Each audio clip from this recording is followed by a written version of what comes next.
And we can have it built in about 9 months, and let's say 1 year, but we can actually have it built in pretty close to 9 months. It's all set. We have most of the permits, almost all of the permits. And on just, you're prioritizing energy dominance today. You've also prioritized trade balance.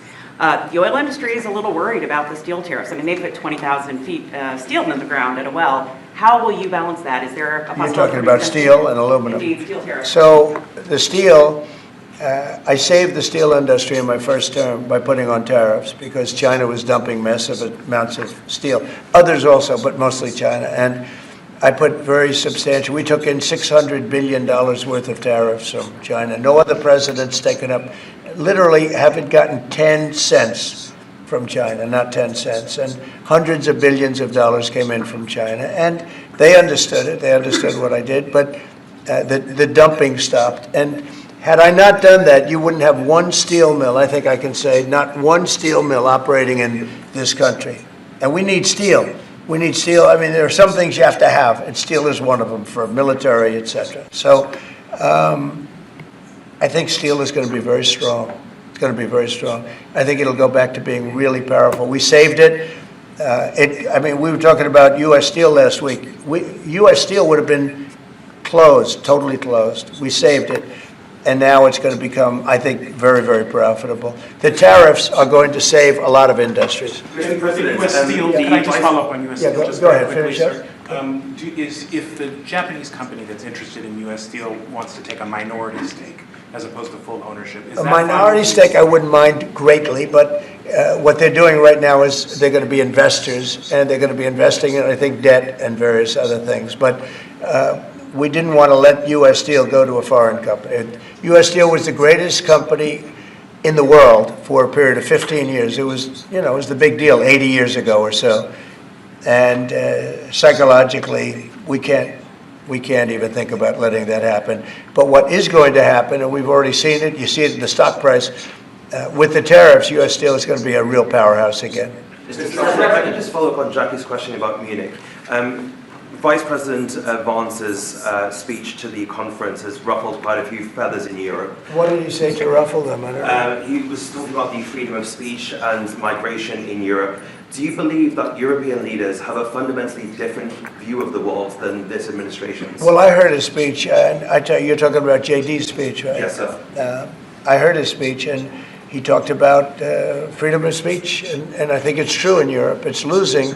They're losing their wonderful right of freedom of speech. I see it. I mean, I thought he made a very good speech, actually, a very brilliant speech. Yeah. Europe has to be careful. And he talked about immigration. And Europe has a big immigration problem. Just take a look at what's happened with crime. Take a look at what's happening in various parts of Europe. I thought his speech was very well received, actually. I've heard very good remarks. And in regards to Ukraine as well, yesterday you mentioned that you thought Ukraine's NATO aspirations were one of the main reasons that the war broke out. Who do you blame for the war, Ukraine or Russia? Well, I think that there were a lot of people to blame. All I can say is very simply, if I were president, that war would never have happened. And you know what else wouldn't have happened? The Middle East wouldn't be all blown up, and October 7th wouldn't have happened either. Those two areas, you wouldn't have inflation, you wouldn't have October 7th, you wouldn't have Russia and Ukraine fighting. None of those things would have happened if I were president. So to follow up on Mr. President? Earlier this week. Yeah, please. You mentioned auto tariffs the other day. Yeah. When do you plan to unroll? Howard, I'd say over the next, sometime, or maybe around April 2nd. I would have done them on April 1st.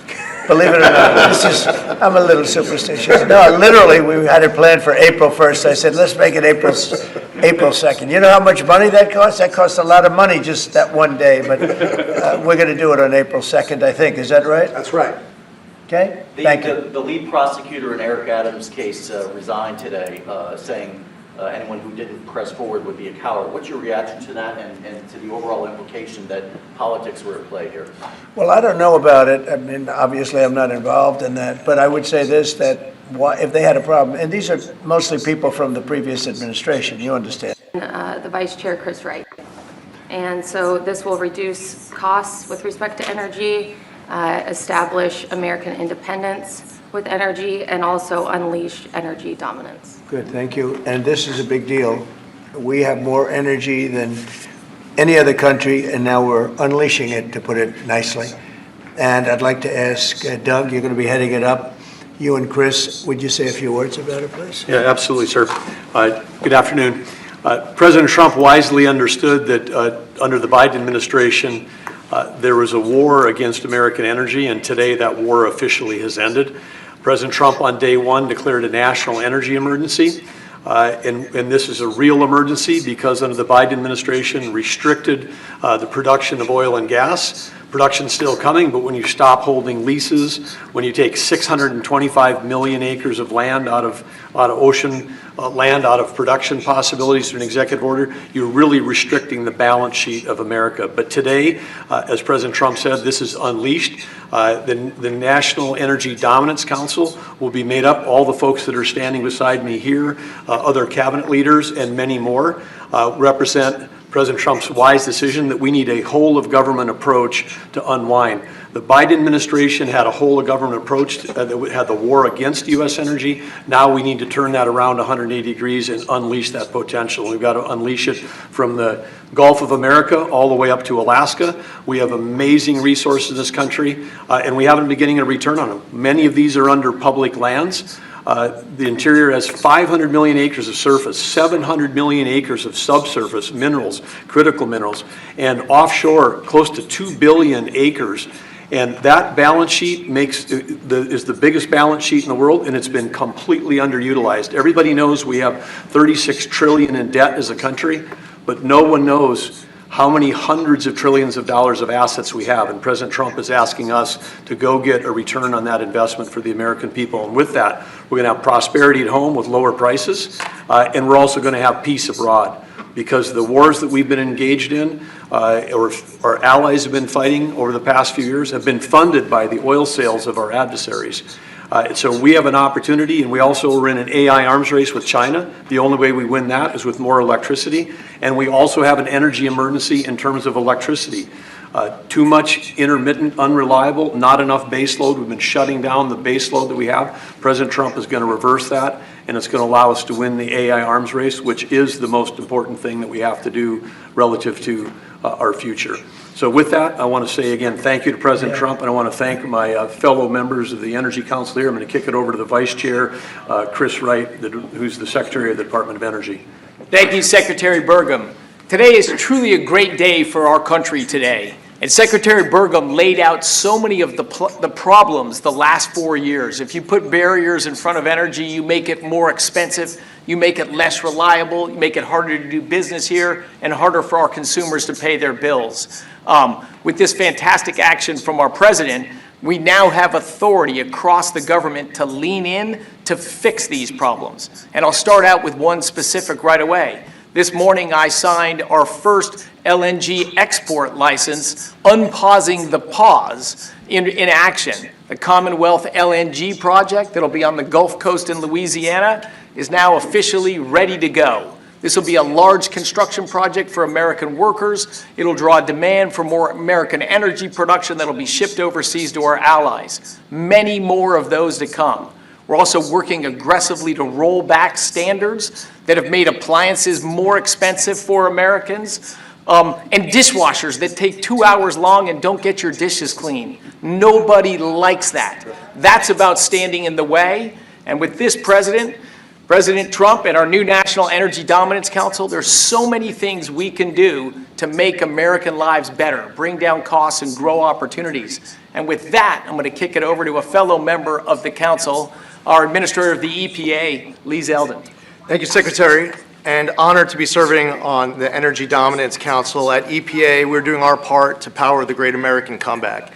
And President Trump has made it clear that he wants EPA to be doing our job to ensure that we are unleashing energy dominance however we can help, that we are assisting in making America the AI capital of the world, that we are pursuing permitting reform, that we are helping to bring back American auto jobs. This is the mandate of the American public. The Trump mandate, it was clear, and the guidance from President Trump to me when he asked me, thankfully, for the opportunity for us to be able to serve together in partnership to unleash energy dominance. This is a moment that we must meet.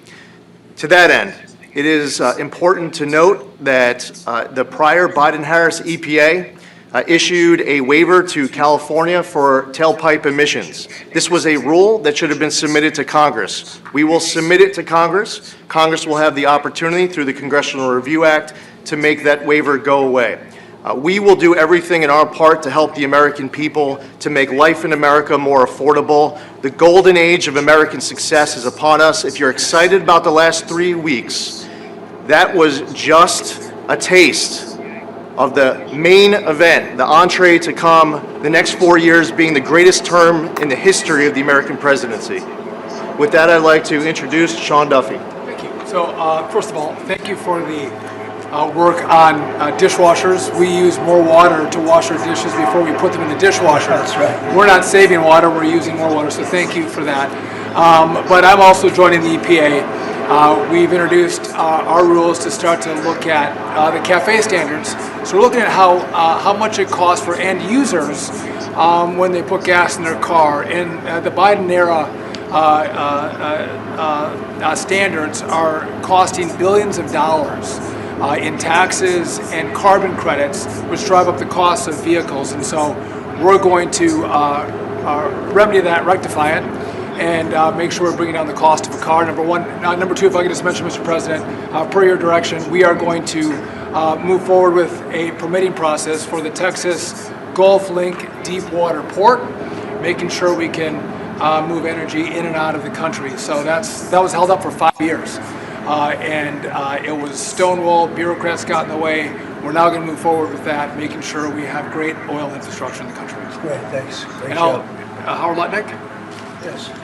So, the nanny state, you're feeling the end of the nanny state, from straws made of paper to regulation endlessly harming Americans and holding us back.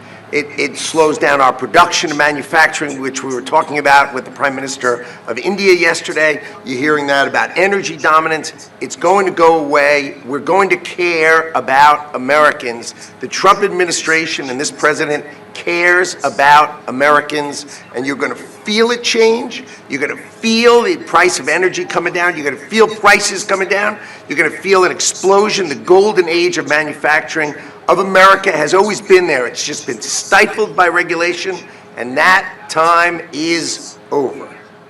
Thank you very much, Howard. Please. Mr. President, I just want to say that you've built such an incredible team, and Secretary and Chairman Burgum, that he's been working on this his whole life. And so what I expect you to see, sir, is action as early as next week that is going to shock people about how good it is for Americans. And so thank you for your leadership, sir. Thank you very much, Kevin. And we are also working on a project that has been under wraps for 20 years. Everybody wanted it. It's been held up by New York. It's a pipeline that will bring down the energy prices in New York and in all of New England by 50, 60, 70%. It should have been done years ago. We'll be speaking to New York, and the New York is actually the biggest beneficiary because their energy costs are very high. This will reduce them very substantially. But all of the governors want this to happen, and I think it's going to happen. It's now going to happen. It's something that's would rather not have to go eminent domain. We'll do that if we have to in New York, but hopefully we won't have to do that. This again will bring down energy prices in New England by numbers that nobody can even believe, probably 50, 60%, maybe even more than that. A lot of them don't even pay energy because they have no energy. They use logs. They go out and they cut down a tree. It's really a terrible situation. So we're going to get this done, and we can have it done once we start construction. We're looking at anywhere from 9 to 12 months, if you can believe it. It's going to go very rapidly. The other thing I'd like Doug to mention, the 635 million acres that Biden so viciously took out of our net worth. If you look at it from the standpoint of a company, you talk about net worth. They've destroyed our net worth. We're putting it back. It will be back as of this afternoon. Doug, could you mention that? All of the millions and millions of acres that he just handed back to yes, nobody. The executive order by President Biden that wiped out these trillions from our balance sheet President Trump signed an executive order instructing me as the Secretary of Interior to unban that ban, and that's been accomplished. And so those are back on the U.S. balance sheet. Okay. Sorry, which one is that? The 625 million acres of offshore that was banned from further lease sales. Further anything. And 625 million acres is Right. 1/3 the size of the lower 48 that was taken off our balance sheet. It's back on there now. President Trump cares about the American people. He knows that these public lands belong to the public. They don't belong to Washington bureaucrats from the prior administration, and we're going to make sure that we get a return on investment for the American people. The amount of money that he took off our balance sheet, if you look at it as a balance sheet, it was incalculable. Nobody's ever seen anything like it. And he did that, I guess, in the last few days of the administration. He just wiped it out. 635 million acres, which if you sit down and look, it's like, that's a major part of the ocean. And he just gave it away and took it away. And fortunately, it wasn't done with an act of Congress or anything. And we did it in a, I think, very abbreviated, very quick, and very legal procedure. And it's now back on our balance sheet. It's back as part of our country. What they did was so horrible. It was just a terrible thing to do, an unbelievable thing to do. Also, they mentioned dishwashers and sinks and showers and the whole thing. We're going to get rid of those restrictions. You have many places where they have water. They have so much water they don't know what to do with it. But people buy a house, they turn on the sink and water barely comes out. They take a shower, water barely comes out. And it's an unnecessary restriction. And basically, I think we're going to be going back to the Trump rule. We had it, and everybody was happy. And then these people came in and they restricted it again. So we're going back, and we'll get it approved by Congress. In addition, we'll get it approved by Congress. So for 4 years, it's good, but we're going to get it permanently taken care of. And again, very environmentally friendly. But we want to be able to, when somebody turns on a sink to wash their hands or presses the button for a dishwasher, and there's barely enough water to, I mean, there's no water. And you know what they do? They press the button 10 times. They run it 10 times. So it ends up costing a lot more. So I know you're working on that. And where are we on that? We're working closely with the Department of Energy with regards to rules that were enacted during the Biden administration. Inside of the EPA, we are overhauling the water sense standards that are there to update them for the American people, to bring down cost of living and combat inflation, and just pursue common sense. Good. Well, we have more oil and gas than anybody else in the world. We're opening up ANWR again. As you know, we got something. Ronald Reagan couldn't do it. No president was able to do it. I got it. And the first week in office, the Biden administration terminated that. ANWR is the biggest site, probably bigger than Saudi Arabia. We don't know yet, but it's of that size or bigger. And we hit gold, and I call it liquid gold, but we hit gold, and for whatever reason, they terminated it, and we were just ready to start utilizing it. This could take care of all of Asia, energy-wise, very close to Japan. In fact, Japan wants to go and be our partner doing the pipeline going right into the ships. So they expressed tremendous interest. So did Prime Minister Modi of India. And just in closing, both Prime Minister Modi and the Prime Minister of Japan, both very good people, they said we couldn't make a deal. We couldn't get any energy. I mean, you wonder what was going on with our country. They couldn't make a deal to get any energy from the Biden administration. They just couldn't do it. There was nobody to deal with. They didn't know how to go about it. And they're very happy that we're here. But we're going to really benefit our taxpayers, and we're going to benefit our country. So I want to thank everybody for coming. This is a very big bill. This is really going to be energy dominant. We're going to be energy dominant like nobody else. And this doesn't even discuss all of the electricity that we're going to be producing for all of the AI plants. You know, they need double the electricity at least that we have right now. So you take all of our electricity that we have all over the country just for AI to do it right and to win that war, which we're leading by a lot because of what we've done over the last few weeks. We're leading by actually a lot. But if you take all of it, we have to double our electricity needs just for the AI, and that doesn't include the other technologies. So it's a real honor to sign this bill. We're going to also work on CAFE standards. Lee, you're going to be doing that and make that whole situation, bring that back into reality, and I think very quickly, having to do with cars. Thank you very much.